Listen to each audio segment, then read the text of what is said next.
Welcome back. Have you ever lived somewhere so quiet it starts to feel wrong? So quiet that you begin to wonder if you're really alone, hearing a faint breath, a soft sound that seems to come from inside the wall. You can't tell if it's your imagination or if someone's really there. Tonight's story is about a person who tried to find out where that sound came from.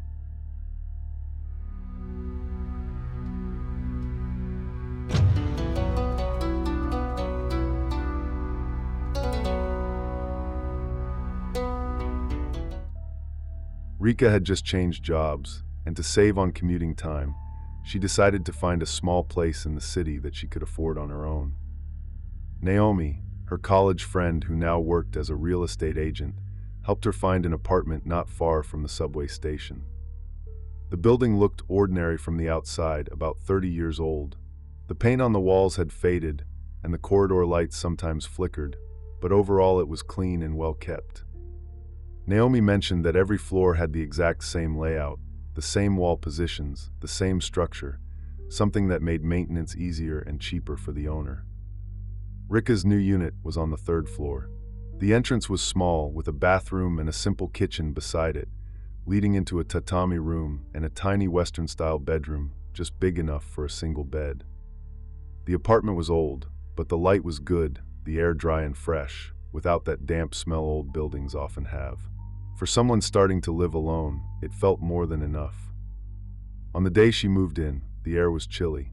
She carried her suitcase up the stairs by herself, the sound of traffic faint through the window. Inside the building, everything felt strangely still. When she turned on the light, the whole room was filled with a soft, warm glow. A cup of tea sat on the low table, steam curling slowly upward. Rika sat on the tatami floor, quietly looking at the white wall in front of her. The room was quieter than she expected, emptier too. It wasn't an unpleasant feeling, just a silence so deep it felt like the place hadn't quite been lived in yet.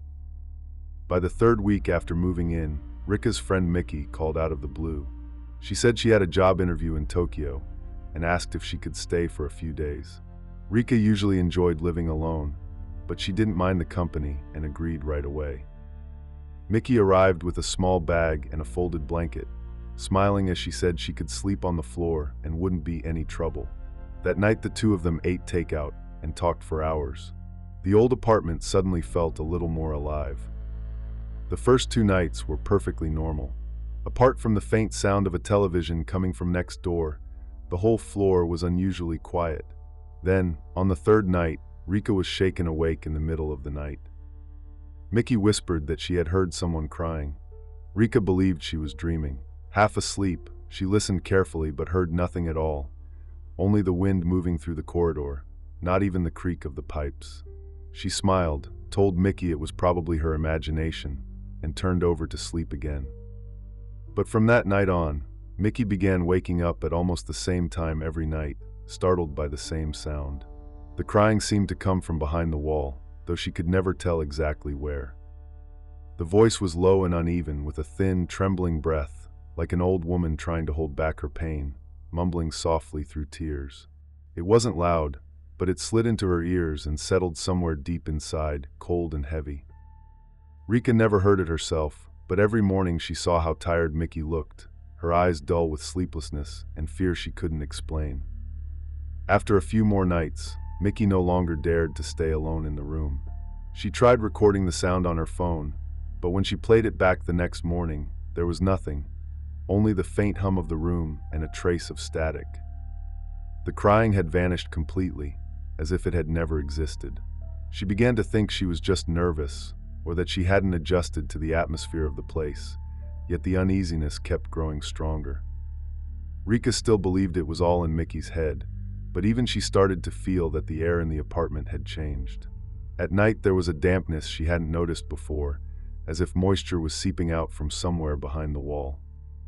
She told herself it was just the colder weather, nothing more. But whenever the room fell completely silent, she would remember what Mickey had said. There really is crying on the other side of the wall. That night it began to rain, and wind slapped the leaves against the window pane. Mickey laid her bedding on the floor, but couldn't fall asleep. She kept turning over, her mind still echoing with the sound of those quiet sobs. The curtains swayed slightly, the room's weak light stretched into long, gray shadows. A strange unease rose inside her, thin and heavy at the same time. She didn't know how long she had slept when she dreamed she was back in the same room. The walls were darker than usual, the air thick as if it had been pressed down. From behind the wall came a sound, heavy breathing, fast and broken, with the low sigh of someone old and tired. Mickey tried to move but couldn't, her eyes fixed on the wall. Slowly, the surface began to bulge outward, as if something inside was pushing to get through. A tuft of white hair appeared first, wet and sticking to the gray surface. Then came a face, blurred and colorless. Its skin was wrinkled like cracked paper. There were no eyes, only two deep hollows. The woman didn't step out. She simply clung to the wall, turning that eyeless face toward Mickey, inch by inch. Mickey tried to scream, but her throat locked tight, and only a hoarse gasp came out. She woke with a start, drenched in sweat. Rain still drummed outside, and cold air slipped through the window frame. Sitting up, she saw that the floor near the wall was damp, as if water had leaked through. It was the exact spot from her dream. She stared at it, her mind blank except for one clear thought. Something was wrong with this place. The next morning, she packed her things. Her expression was calm, almost too calm. When Rika asked what had happened, Mickey simply said the apartment felt too strange. Then she pulled her suitcase to the door. Rika believed she was just exhausted, and didn't press further. The air between them turned heavy. Before leaving, Mickey said quietly that if Rika had time, she should look into whoever had lived there before. When the door shut behind her, the apartment fell silent again. Rika stood in the empty room, staring at the wall. She could almost feel the air inside it trembling, as though somewhere beyond her hearing, something had just begun to wake up. After Mickey moved out, the apartment returned to its usual silence. Rika thought she could get used to the quiet again, but the nights felt heavier than before. The stillness wasn't peaceful, it was the kind that pressed against the air. Sometimes she woke in the middle of the night, convinced there were faint sounds moving through the room, like wind or a sigh coming from somewhere far away. A few mornings later, she went downstairs with a bag of trash. The sunlight was pale that day, and the corridor lights flickered as always. At the garbage area, she ran into a woman who lived next door, probably in her 40s, wearing a tracksuit and a friendly smile. They exchanged a few polite words. When the topic drifted to the building's thin walls, the woman mentioned, almost casually, that she sometimes heard strange noises late at night. She said it sounded like an old woman crying, not loud, but real. The sound usually appeared around 2 or 3 in the morning, lasting only a few minutes before fading away. As Rika listened, a chill slowly spread through her chest. She had always assumed Mickey's experience was just imagination, but now someone else had heard the same thing. For the first time, she began to think that the strange feelings in the night might not be her mind playing tricks. A few days later, the same neighbor asked Rika for help moving a small cabinet. When Rika stepped into her apartment, she immediately sensed something was off. The layout was almost identical to her own, yet the living room felt wider. Along one wall there was a shallow recess that made the space seem slightly larger. The difference was subtle, hardly noticeable, but Rika's instincts told her that the two rooms shouldn't be any different at all. In that moment, she suddenly remembered what Naomi had said before. Every unit in this building had the exact same layout, perfectly mirrored from side to side. But what she saw here clearly wasn't the same. That night, back in her own apartment, Rika couldn't shake a feeling of unease. She looked closely at the wall opposite the neighbor's recess. Its color was a little darker than the rest, the paint surface smoother, almost too even. She tapped it with her fingers a few times. The sound was hollow, lacking the solid weight of a normal wall. Each knock gave off a muffled echo, dull and empty, like striking the surface of a sealed space. The sound spread slowly through the still air of the room. And for a brief moment, it felt like something inside was quietly answering back. The next evening, Rika invited her neighbor over to take a look.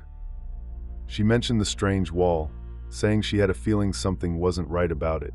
The neighbor laughed at first, thinking Rika was being paranoid, but when she stepped into the room, the smile slowly faded from her face. The wall really did seem different, slightly more outward than it should be. They crouched down to inspect it. The beam from the flashlight swept across the paint, catching a dull white sheen. Rika tapped on the surface. The sound was muffled, as if something was blocking it from the inside. She tried knocking along the edges, and the difference between solid and hollow was clear. The neighbor frowned, sensing it too. The sound made the room fall completely silent. Wind drifted in from the corridor, making the plastic window tremble. The light stretched their shadows long across the wall, and for a moment, it looked as if something behind it was quietly breathing. Rika fetched a small tool and slipped the tip of a screwdriver into the seam. A low crack rang out. The board had softened with years of damp, and it came loose easily. When the panel came loose, a rush of stale air poured out, dust, rust, and something sour beneath it. The flashlight beam cut into the darkness, and both women froze. The space behind the wall was deeper than either of them expected. A yellow sleeping bag lay curled inside, its surface thick with dust and grime. The zipper was half open.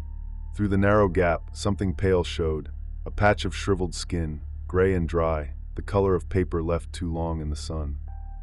Along the fabric edge, a dark, dried stain spread outward, almost black under the light. Rika's hand trembled, the beam shaking slightly. For an instant, she saw the faint outline of fingers inside. The air grew cold and dense. Neither of them spoke. They just stood there, listening to the sound of their own breathing echoing inside the hollow space. After a few minutes, Rika finally managed to whisper that she would call someone to check the wall. She didn't say the word body. Her hands moved automatically as she picked up the phone. The sound of the dial tone felt sharp in the quiet. She gave the address, her voice trembling but trying to stay calm. Half an hour later, the police arrived. The corridor was suddenly filled with harsh white light. Shadows moved back and forth in the narrow space, the metallic clatter of tools mixing with hurried footsteps. When the wall was completely removed, the yellow sleeping bag was pulled out. The heavy fabric hung limp, and the shape inside was too clear to look at directly. No one dared to open it, but the air carried a faint, salty smell, as if someone had tried long ago to keep decay from escaping that wall. Rika stood by the doorway, silent, watching as the sleeping bag was carried away. She didn't say another word. The tatami beneath her feet felt cold as stone. That night, she didn't return to the apartment. The next morning, police cars lined the street outside the building. Yellow tape blocked off the hallway. A few curious residents stood downstairs, whispering. Rika was taken to the station to give her statement. The officers asked about everything: when she had first noticed the noises, when her friend had left, whether she had ever smelled anything strange.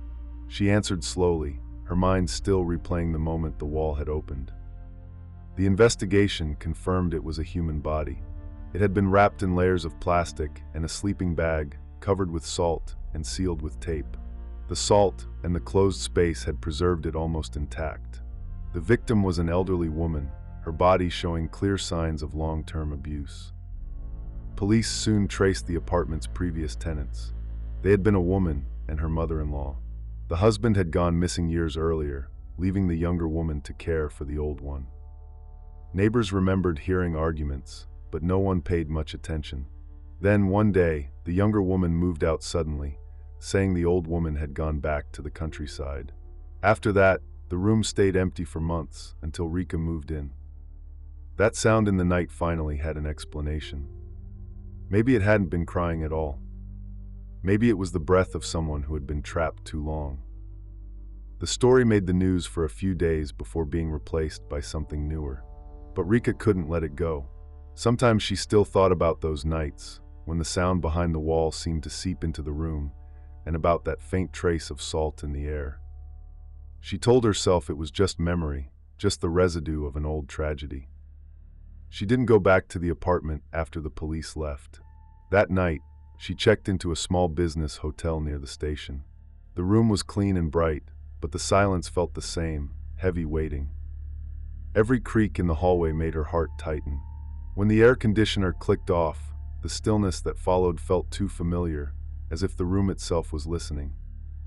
A few days later, after the investigation was finished, she returned to collect her things. The apartment door opened with a dry metallic sound. Inside, the air smelled faintly of disinfectant and dust. The floor still bore the white chalk marks left by the police. The wall had been replaced, clean and smooth, as if nothing had ever happened. Sunlight streamed through the window, catching the dust that drifted slowly in the beam. Rika stood there for a while, saying nothing. Then she closed the door behind her for the last time. In that quiet light, she thought of Mickey. If her friend hadn't left when she did, none of it might have been found. But maybe because someone had heard that crying. The truth had finally managed to escape the wall. She closed the door behind her. The hallway air was as still as ever, each step echoing faintly off the concrete, the sound stretching out into the distance, like someone somewhere had finally stopped crying.